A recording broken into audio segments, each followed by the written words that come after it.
Pourquoi y a-t-il tant d'interprétations du Coran? Qui devons-nous suivre? Qui a raison? Qui a tort?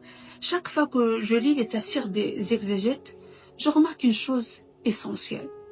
Leurs interprétations divergent parfois. Mais personne n'a totalement tort et personne n'a totalement raison. Chacun a apporté sa part de vérité. Il arrive que certaines interprétations ne semblent pas adaptées à notre mode de vie actuel. Mais il faut garder à l'esprit une chose importante. Ces savants ont fourni des efforts immenses pour nous transmettre ces précieuses exégèses. Qu'Allah les récompense.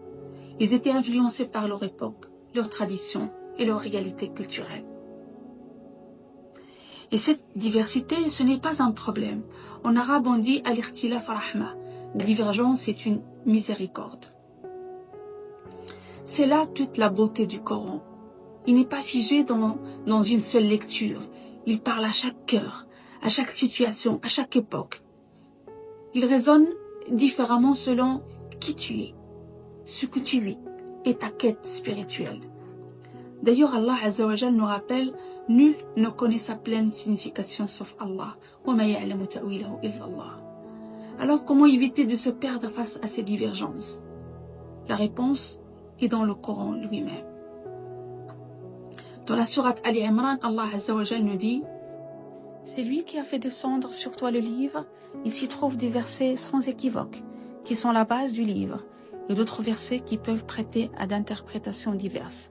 Les gens qui ont au cœur une inclinaison vers l'égarement mettent l'accent sur les versets équivoques. Restons donc attachés aux versets clairs, ces phares qui nous guident dans l'obscurité.